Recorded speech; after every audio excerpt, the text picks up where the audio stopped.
Have you heard of the man whose appetite could never be satisfied? The hungriest man in history was Tarrare, and the internet says it's true. Well, hello there, and welcome to The Internet Says It's True, where every week we learn something that sounds made up but is really true, part of the WCBE podcast experience, available on all podcast platforms, as well as the NPR app and website. My name is Michael Kent. This is episode 225. Thank you so much for tuning in again this week. We've got a special rewind episode for you this week, as I spent most of my weeks traveling. I am exhausted. It's currently the Super Bowl night where I'm recording this, and so I'm just trying to get something out there to you so that we don't go dark for a week, but I do have 2 episodes in the works for news stories. I hope you enjoyed last week's story about the Springfield, Missouri snake scare. Super fun story. I always love having Glenn Tickle on the podcast. This week we'll be having Rebecca Spectre on the show, so stay tuned later for that. If you haven't done this yet, I want to encourage you, please, to give this show a 5-star rating and give it a review also on the Apple Podcasts app. We've been sitting at like a 4.9 rating for a while.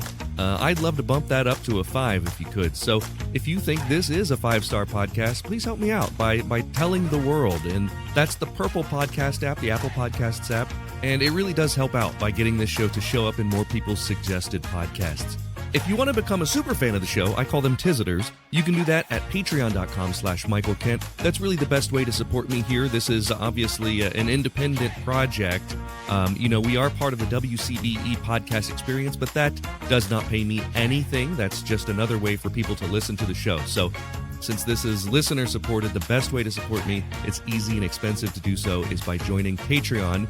You can do it at any level that you want. And once again, that's patreon.com/Michael Kent. Now, finally, don't forget about show merch. You can rep this podcast to your friends and enemies by wearing a Tizzit t-shirt. And you can find those over at theinternetsaysitstrue.com. And if you do that and you're a Tizziter, you get a discount on all merch. So let's get into this week's story and talk about the man who ate everything. Tarrare was a man from Lyon, France. He was born in 1772 or thereabouts, and it's unknown if Tarrare was even his real name or simply a nickname taken from the French saying "Boum boum Tarrare," which translates basically to "boom goes the dynamite." And boom goes the dynamite. From a very young age, the boy had an insatiable appetite, so much so that he was abandoned by his parents, who couldn't afford to keep him fed.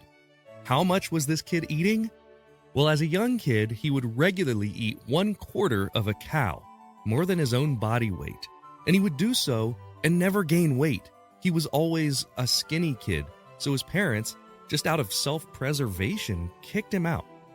He roamed the streets as a teen, eating anything he could, even garbage. He eventually found his way into a band of prostitutes and thieves, and he would travel around with them during the day, performing on the streets, eating ridiculous amounts just for the amazement of onlookers for money. And while he was always described as being thin as a rail, his mouth was said to be freakishly large. For the crowd of people, he would swallow corks, rocks, and anything people would point to. He would just eat them without a problem. This included entire baskets of apples and, sadly, cats and dogs. A contemporaneous account from an eyewitness used these exact words, quote, "He seized a live cat with his teeth, eventrated it, sucked its blood, and ate it, leaving the bare skeleton only. In about 30 minutes, he rejected the hairs in a manner of birds of prey and carnivorous animals," end quote. At one point, it was reported that he bit the head off an eel, then swallowed the whole eel whole, one bite. Similarly, it was said that he preferred snakes, lizards, and other reptiles. At one point, there's an account of Tarrare attending a dinner for 15 people. He ate all of the food and drink for all 15 people. And being a skinny guy, when he would do this, it would change his physical appearance. After eating, his abdomen would blow up like a balloon. And while we're talking about his physical characteristics, the guy was disgusting. And not just his eating habits. He was said to be constantly covered in sweat, horribly smelly and unclean. It was said you could smell him so strongly you couldn't stand within 20 paces of the man. And I already mentioned his abnormally large mouth, but inside that mouth, his teeth were dark and permanently stained. And due to the constant shrinking and growing of his abdomen, he was reported to have skin that would hang loosely from his body. After he ate, his eyes would be bloodshot and the smell would get worse. And the guy was constantly farting. Some have said that that's the origin of the use of the phrase "bom bom Tarrare" to describe him. Boom goes the dynamite. And boom goes the dynamite. Tarrare was sort of a vagrant. He didn't have anywhere to go and was literally only motivated to eat. In the 1790s, the War of the First Coalition broke out within France. He joined up with the French Revolutionary Army. Finally, he had found purpose. But if you think modern army rations wouldn't be enough to satisfy your hunger, try being Tarrare. He found himself trading all sorts of duties and jobs just to be able to eat the rations of his fellow soldiers. And this still wasn't enough. He would eat everything he could find, including inside dumpsters and trash heaps and all of the gauze for wounds that he could find. And he was still malnourished and ended up in the hospital. Doctors were stumped. No one had any explanation for the strange eating habits or the fact that he couldn't put on weight. The man was constantly malnourished. At one point, the military had an idea to put Tarrare's unusual ability to their use. They would turn him into a spy. He would swallow military documents, travel in plain clothes through enemy lines, and deliver plans to people who needed them. In other words, someone had to rummage through his droppings to retrieve the plans. At this point, we're talking about the Army of the Rhine, which was a group that was trying to bring the French Revolution to the Prussians. The generals put him to a test. They put documents inside a wooden box and wrapped it in paper, then gave it to Tarrare to eat the entire box. And he did. He ate the box, no problem, and then passed it, and the paper was still intact, and they rewarded him with 30 pounds of random cuttings from a cow. So once again, he'd proven himself. They gave him his first official assignment. A French colonel had been imprisoned in Prussia, and the Army of the Rhine needed to deliver important plans to this colonel. So they gave the plans to Tarrare to swallow. What he didn't know was this was just another test. The plans he was carrying were nothing but a note that confirmed that the colonel had in fact gotten the message from Tarrare. The note basically said, "Hey, let us know if you got this, safely." But he didn't know this at the time, so he dressed like a German peasant and headed toward Landau, where the man was being held captive. I mean, heck, he already smelled like a peasant, so that probably helped. But when locals discovered that he didn't speak their language, it sent up red flags, and before long, he found himself in front of a Prussian commander who was now accusing him of being a spy. Now, he did pass the note, and I don't mean pass it to someone else, passed it through his body, and he didn't want it to be discovered, so he dug it out of he found it, and he ate it again. And so now the man who ate everything was facing the gallows. History didn't record how, but somehow the Prussian commander changed his mind. Didn't hang Tarrare, and just had his soldiers beat the crap out of the man instead, and then let him go. Tarrare returned to France and promptly decided he was sick of this military stuff, so he decided he needed to go back into the hospital and figure out what was wrong with him. At this point in his life, he suffered from constant, horrible diarrhea. Doctors were still confused. They had never seen a case like this. But there's a story that often gets included with Tales of Tarrare that really caught my eye. Is it true that Tarrare once ate a living toddler? We'll examine that along with what could have caused his condition after a quick break from our sponsors. Have you ever wondered why your work laptop has that little barcode sticker on it? Who put it there? And does anyone care if you just peel it off? Well, come to find out, that little sticker is part of a massively important business of what IT departments call hardware asset management, or HAM for short. Companies spend thousands of dollars on equipment for every employee, and they care a whole lot if you lose a machine, or if it breaks, or if it's running some software that's going to take down the whole network. Finance teams also need to account for things like depreciation and taxes. And here's the kicker. Most companies track this stuff by hand, and it takes a ton of time. Managing this is usually a painful process, but for over 20 years, Seattle-based Asset Management International, AMI, has been making software to simplify it. Their automated tools help companies of all sizes keep tabs on their equipment, from what's in storage to what's on your desk. They can even track stuff like medical equipment, corporate art collections, or construction tools. AMI's technology generates detailed reports and audits for the bean counters and ensures proper recycling of machines, which helps companies reduce their carbon footprint. Gone are the days of lengthy inventories and misplaced equipment. Any company that wants There was to a reduce time their that humans IT used person's 100% daily headaches organic should get a products as demo healing from the balm folks and over at moisturizers for their AMI. skin. Well, Just I've visit partnered with an awesome company that wants to get back to those times. www.amitracks.com. That's Fatco sells organic and responsibly made tallow-based skincare or products. visit the link For in the show centuries, notes. humans used tallow in skin moisturizers and healing balms, but unfortunately, the topical application of these fats seemed to stop around the same time that animal fats stopped being considered part of a healthy diet. A lot of modern skincare products do more harm than good by stripping your skin of its natural oils. Let's change that. You can try them out now at fatco.com and get 15% off your order by using my promo code INTERNET. Go to theinternetsaysitstrue.com/deals for the link. If you love listening to this podcast every week and you want to show your support, that would mean a great deal to me. You can do that by becoming a Patreon member. We've got members at all levels, whether you want to pledge $1 a month or $10 a month. Just think about the value that you receive from this show. And if you like the histories and the stories that you learn about or the jokes that you hear, and if you think that they're worth it, consider signing up.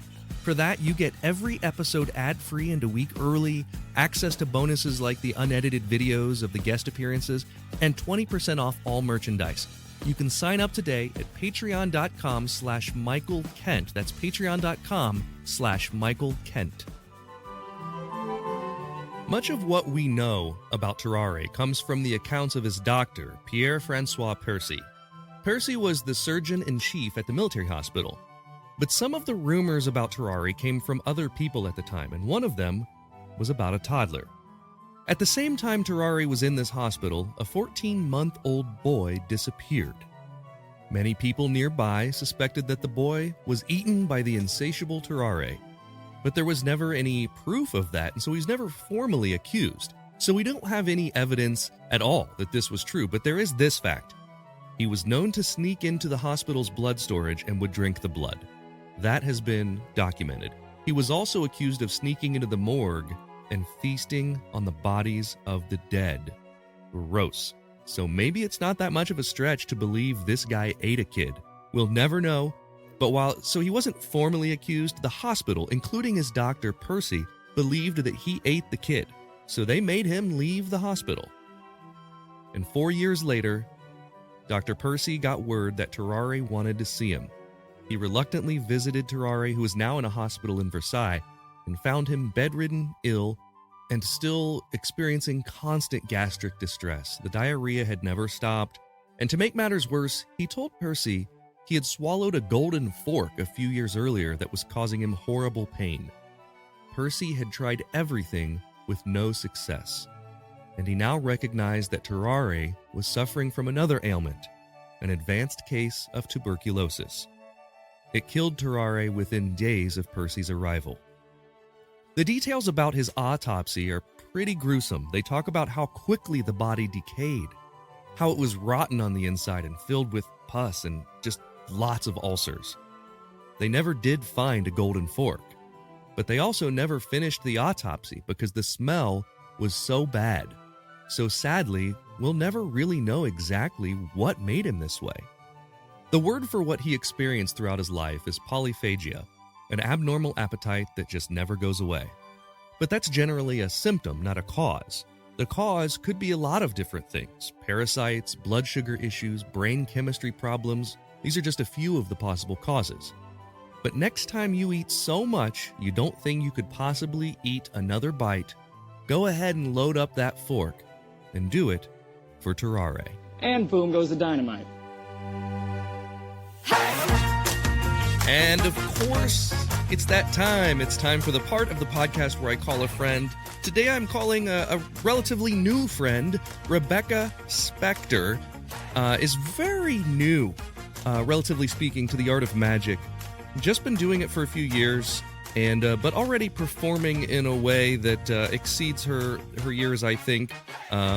She opened for me at the Chicago Magic Lounge last weekend, and I met her last year when we did the Chicago Magic Lounge. She performs magic in a way that's like bizarre magic, kind of spooky stuff.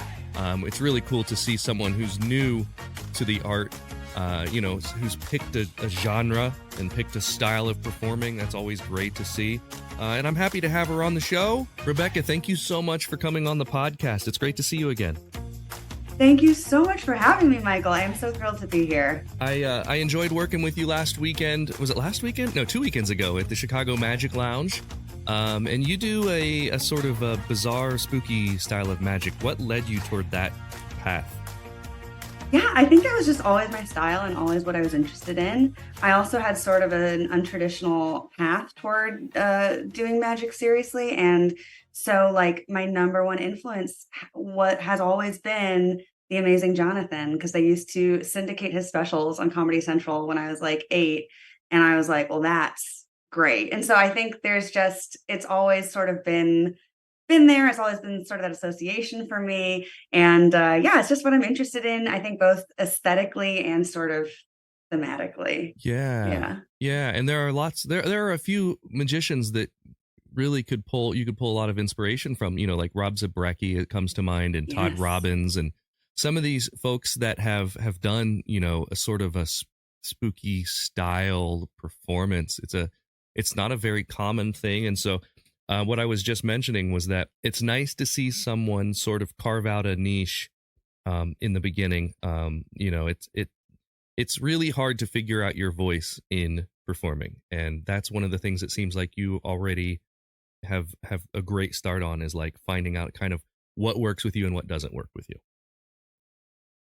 Thank you. That's the result of lots of years and years and years of writing and performing, just not magic. Right. And funny enough, I think I was doing stuff that in retrospect really helped me hone my voice. And in retrospect, I couldn't be doing any of this without all those years.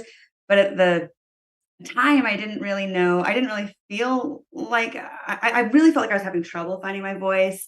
I knew what I liked. I knew my taste. I knew kind of sometimes what I wanted to say, but it didn't really connect exactly. And then, I sort of started doing magic just for fun, completely for fun, with no other ideas. But I think all that background work had already happened. And also I was already like a grown up. So I could already have a little bit of a sense of like a little bit more immediately, like what I like, what I don't like, what speaks to me, what doesn't.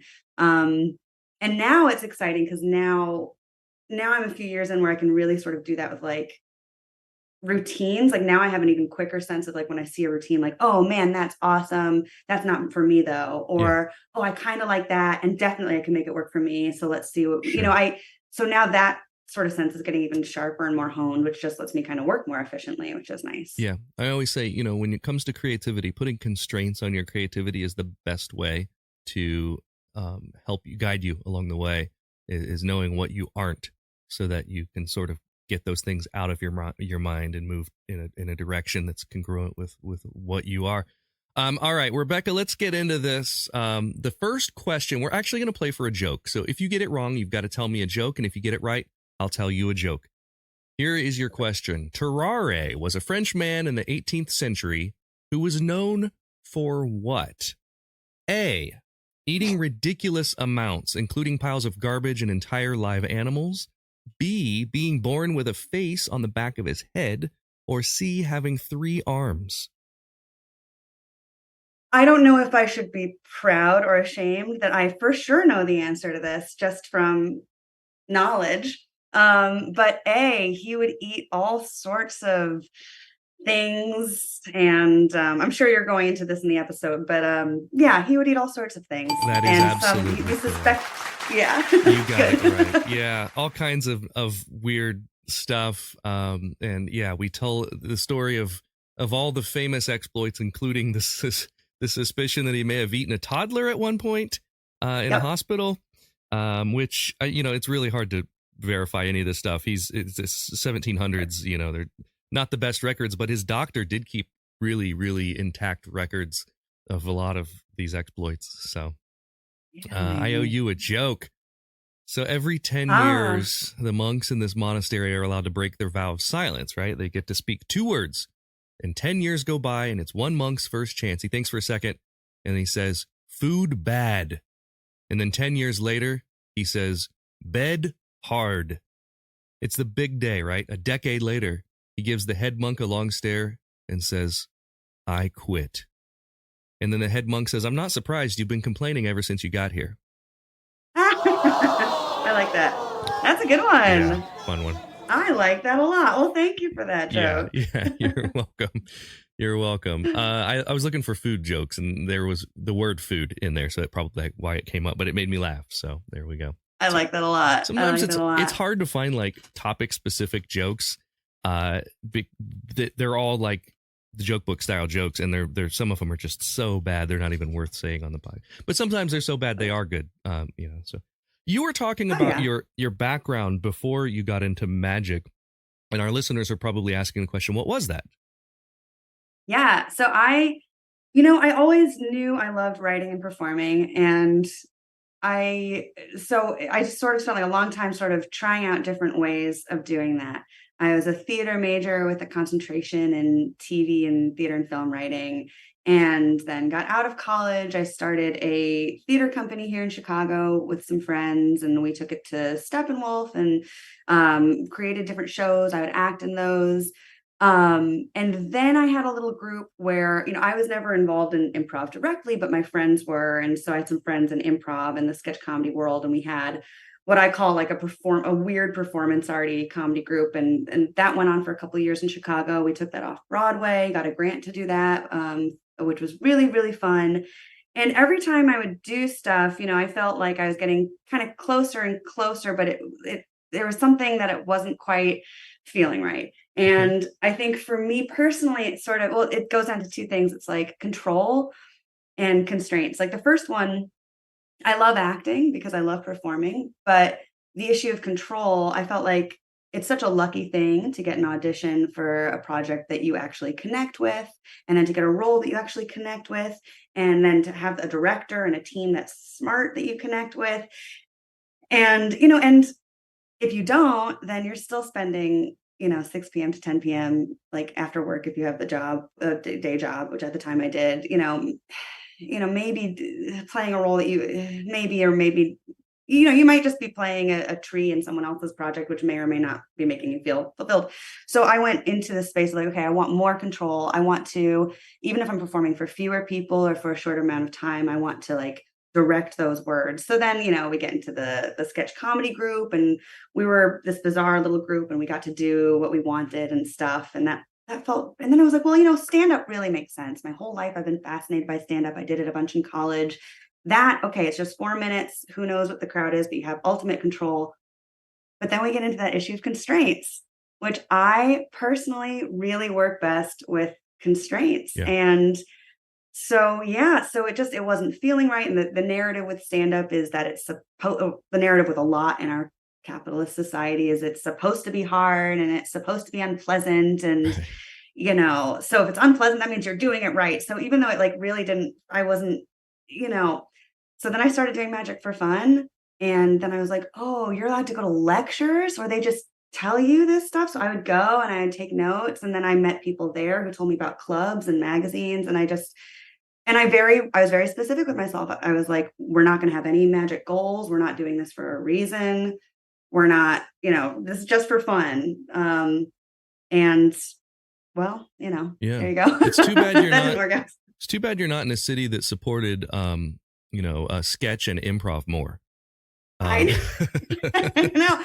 And really, like what a testament. I love Chicago so much. And I think my story, for lack of a better phrase, is like such a testament to what a great community that we have here. That you're able to do. Yeah. Like if I said, I'm going to start a theater troupe in Columbus, Ohio, I could do it. It would be an uphill grind the entire way with trouble finding audience members, to be honest.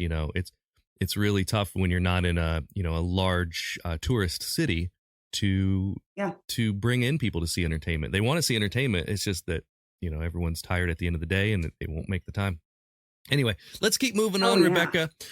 You are 1 for 1 for this next question. We're going to play for a story about a magic trick that just didn't work out. Whether that means the trick didn't work, it didn't work for you, whatever. And then if you get it right, I will share one of mine. In competitive hot dog eating, Kobayashi made the Solomon method popular. Which one of these describes the Solomon method? A, eating 2 hot dogs at once. B, starting by eating slowly and gradually working the tempo up as the contest goes, or C, splitting the hot dogs in half? Uh, all I know, I thought one of those was gonna be like soaking the bun first. That's all I know about the techniques. Based on the name, if my Hebrew school education from decades ago is holding up, probably the third one where he splits it in half. That is right. It split it in half. Tell me about this. I don't have the Hebrew school. What about Solomon split the things in half? What is that connection? So a little bit on theme with today's topic. Apparently, the story goes there was King Solomon. He was a king, and this lady came to him with a baby and said, "This baby is mine." And this other lady said, "No, the baby is mine." And he said, and they kept fighting. And he said, "Okay, I'll settle this. We'll cut the baby in half." Oh, and one of the ladies was like, "Yeah, that sounds good." And he was like, "You're not the."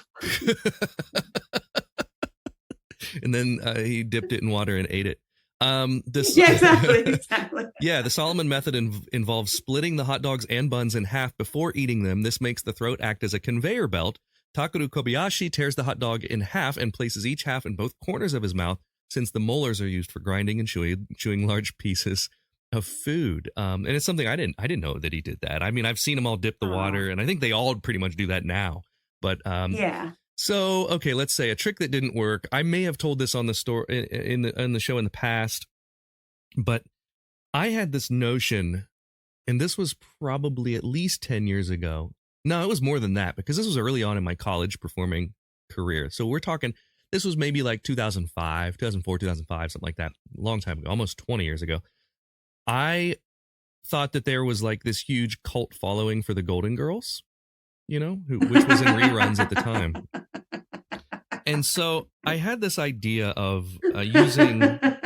There's a trick called McCombical prediction. Billy McComb made it popular. There was a jumbo version called Jumbo Jumble. The idea is that you show a bunch of things, and the person's going to choose one, okay? And the audience sees all the different ones, and then the person doesn't see, but you've switched those out to be all the same. So the audience is seeing you force them to pick a particular thing.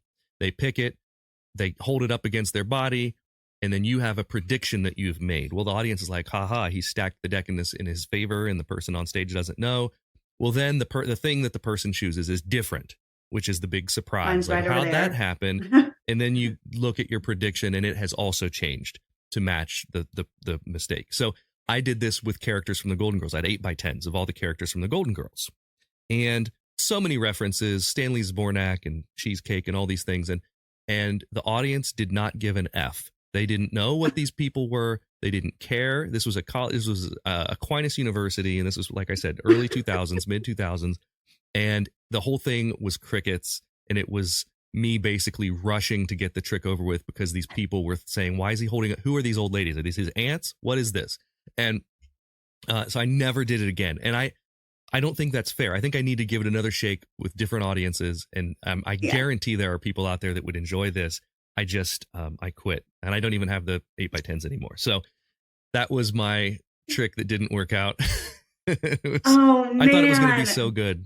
And it was which one of these, we're going to choose one of these for you to have a romantic encounter with. And obviously all the pictures were Blanche. Okay. So he was going to pick Blanche, but then he ends up picking Sophia. And then my prediction matched to be Sophia. So yeah, there you go. There's your story. I mean, I love the Golden Girls. That said, I feel like if I saw that and didn't know who they were, I would love it even more. Yeah. But that's just me, maybe. That's brutal. That's so funny. I'm so sorry that happened to rough. you. There is a crowd out there for that, though. There really is. I think so. I think most crowds, but college students, you never know. Sometimes they really cling on to, cult revivals of things. And then other times it's just nothing, like I could probably do that routine with characters from Vanderpump Rules right now, and it would go really well, but I refuse to watch the show. My wife is currently watching it and going through it. And she's not even into it that much. She just wanted to talk to a friend about it who was really into it. So anywho, so for our third question, we always do the same prize, which is the Internet Says It's True sticker, 3x3 sticker. You can win one of these if you get this question correct. polyphagia is the word for excessive hunger. Which one of these is the word for the opposite of polyphagia? A, anaphagia, B, pertussis, or C, anorexia? Oh, interesting. I see what you're getting those Latin prefixes all mixed up in there. I think it's the first one, the ana one that's not anorexia. Okay. The answer is anorexia. Anaphasia is a word I made up. I'm using using the Latin root. See, I thought you were trying to trip me up with like not eating, but for different reasons. Yeah, or that's something. what I was surprised. So when I looked at this, like polyphagia is a symptom, not a cause, right? So yeah. So Tarrare had polyphagia, but that's not what caused it. That's just what happened, which means always being hungry, no matter what. And anorexia is not being hungry for whatever reasons. So there's just like there's a root cause that causes anorexia, there's a root cause that causes polyphagia. Anaphagia, I just took that word phagia and put ana in front of it. Pertussis is whooping cough. So that has nothing to do with any of it. So that was a tricky one. I will admit that was a very tricky question, but anorexia is the opposite of what Tarrare was. All right. So far, you're 2 for 3. And question 4, we're going to play for an embarrassing story. So if you get this question wrong, you've got to tell us something that's embarrassing that's happened to you. It doesn't have to be performing. It could be anything. And if you get it right, I'll tell an embarrassing story that's happened to me. What was the fastest time ever taken to eat an entire head of lettuce? Okay, so someone did this. They ate a head of lettuce, and it was A, 1 minute, 31 seconds, B, 15 seconds, or C, 45 seconds. This is another tough question, I will admit. So it's either a minute and a half, 1 minute. So it was 1 minute, 31 seconds is A, B is 15 seconds, or C, 45 seconds. I'm going to go with my gut. I'm going to make take a measured sort of medium Goldilocks approach to this one. So since I don't have a tremendous background in eating whole heads of lettuce, so I feel like that's all I have to go on. So we're gonna go with C. The answer, 40, which I believe believe it or not, is A, 1 minute, 31 seconds. Like, is another tricky question. It really was, because I would have probably done the same and said, like, middle of the road. There's no reason to think. And when you hear 3 options and there's the longest one, you think that that's not the. Anyway, yeah, this was vegan speed eater Mike Jack of Canada. He's broken several plant-based food records, including fastest time to eat a head of lettuce. He needed just 1 minute and 31.053 seconds. He did it in 2021. So, there are so many deep niche categories inside of competitive eating that it's crazy. This guy just does plant-based food records, which is a crazy phrase in and of itself. Do you have an embarrassing story that's happened to you? Yes, and I meant to do research to get all the facts straight, but I've forgotten the name of the person involved in this story, but that almost makes it better. You'll see what I mean. Oh my God, what was her name? Anyway, whatever. Someone listening will be screaming at their, so this was about so this was maybe 2012, 2013. My company was, my theater company had gotten picked for the Steppenwolf Garage Rep series, which means, they give you space and money and you get to put on your show in the Steppenwolf space. And we were running auditions and I was going up the elevator to help with the auditions, and we had already started beforehand, and I was coming for my shift and I was kind of rushing around, and I'm in the elevator and I make it in, and it's me and like some guy and some older a lady, just older than me. I mean, definitely the sort of, an age and a bearing that would imply that she is like established in her career, maybe a theater related career, maybe even at Steppenwolf, one might say. And if one had like put these things together in their head before walking into the elevator, maybe one wouldn't. So she made a little bit of small talk with me. And my embarrassing moment is I asked artistic director of Steppenwolf, who had that role for like decades, if she worked there. And she did work there. Indeed. She didn't do anything to make me feel bad at all, but she was like, oh yeah, so I'm the artistic director. And I was like, oh, right. I already, as the words were coming out of my mouth, I was like, don't ask her if she works here. There's got to be a better way to phrase this. What if you're going to regret this? You don't, but the words were already, it's like in a cartoon where I could like see them like floating in the air. And I was just like, oh yeah, what do you do here? Or like, do you work? And I can't even remember the exact words because I definitely like blanked out. And I think she was totally cool and everything. But I think generally, if you're in that space, and sometimes people do try to make me feel better. They're like, well, how are you supposed to know everyone who works at, which is totally fair. And perhaps even she would say that. But I think also it's like she was kind of the figurehead and the face of this major theatrical institution in the city. And it may have been refreshing for her. Who knows? Maybe, if she's used to actors sort of kissing up to her, that may have been a refreshing interaction. Who knows? Oh, well, thank you so much for sharing that with us.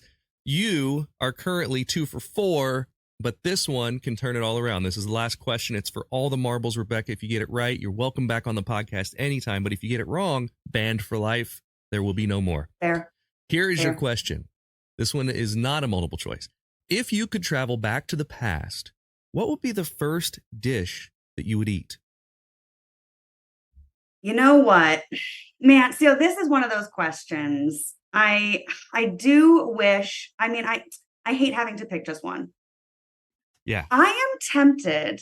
Now, let me just give a few others just so like we know that I'm generally like a smart and cultured person. There's like, there are these YouTube channels where this guy like makes like old colonial foods, like 100-year-old salad dressing things. It always looks disgusting. I don't know. To me, does. I see those things and I'm like, ketchup pie. Okay, great. Awesome.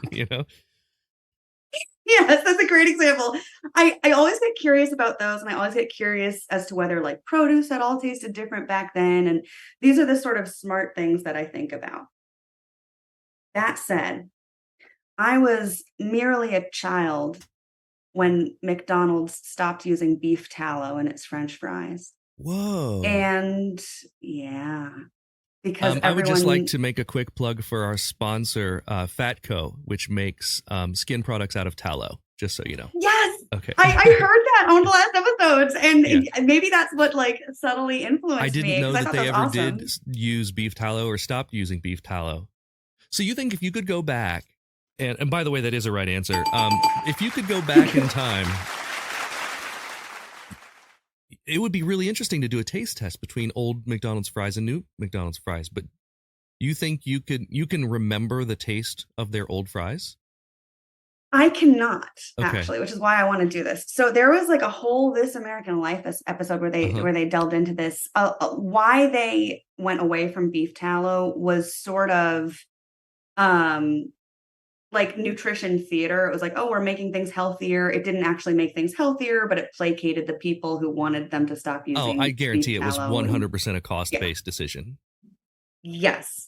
And apparently it's not so much the flavor I'm curious about. And I know that there are places who do deep beef tallow fries. I know, but I want to try the McDonald's ones because apparently they used to be, I can't get this phrase out of my head, quote, shatteringly crisp. They would just be a whole other thing. The other thing, a better answer other than this, as long as we're talking biblically, I've always wondered. Are we? Fundamentalists. Are we talking biblically? Well, we were. Okay, I got you. Oh, Solomon. Yes. Okay. Well, I thought too much about this question. I've been like thinking, is people who believe every word of the Bible is literal. Yes. I want them to know. I want to know what manna from heaven, like what they're picturing. Oh. Like this food that like came down. Oh. Like, huh. Ew. Like, what was that? Yeah, interesting. It's like the what was in Greek mythology the nectar of the gods? Ambrosia. Ambrosia. It's like that, we in modern times have made ambrosia a thing, right? Where that's an actual dish with a recipe. But ambrosia to that, we don't know what that was back then to those people, you know? Interesting.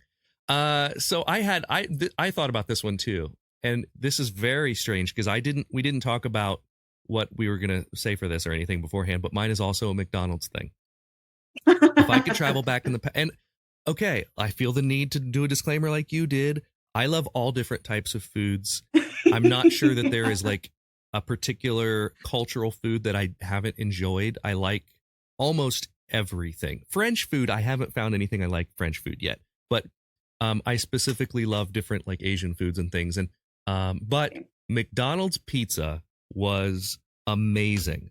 And they had McDonald's pizza for a brief time in the 90s. And it may be a nostalgia thing for me because my high school had open lunch. And I sometimes would have my mom meet me and take me, and we would go to McDonald's together. And it was a really nice thing. You know, I would go to lunch a lot of times with we'd jump a bunch of us, get in a car, like friends, you know, and you get in a car and go to Taco Bell or whatever. But I remember sitting in like my mom's red Dodge Caravan at lunch and eating a McDonald's pizza. And there was something about it. The crust was like a crumb crust on the bottom with like, with like crumbs.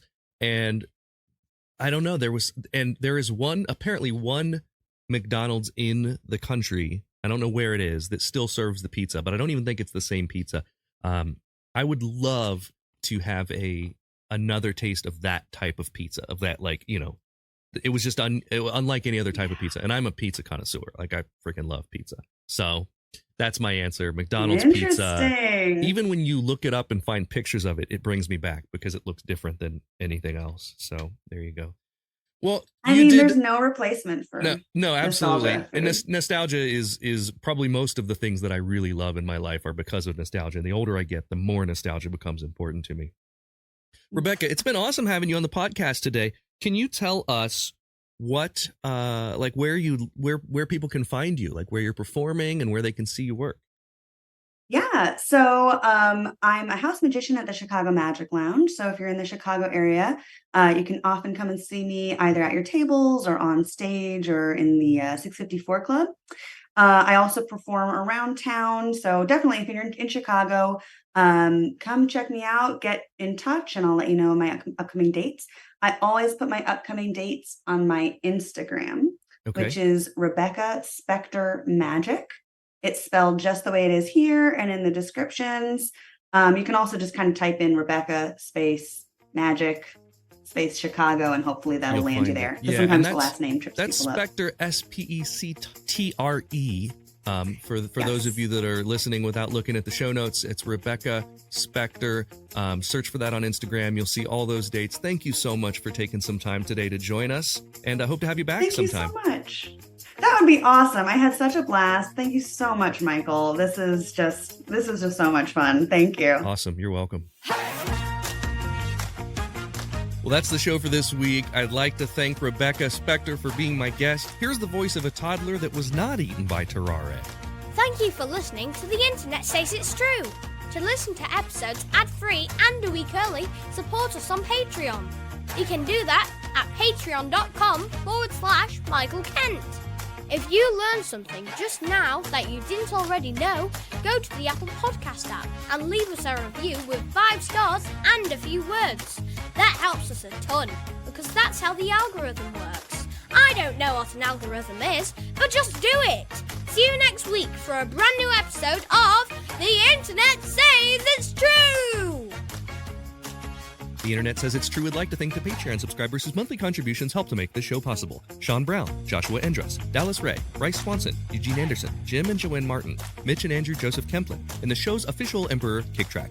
The show is written and produced by me, Michael Kent. The theme song is by Finite Music Forge, and all audio clips in this episode are used for education and commentary and used under Fair Use Title 17 USC Section 107. You can listen to past episodes by searching for The Internet Says It's True wherever you get your podcasts, and you can see bonus content at patreon.com/Michael Kent.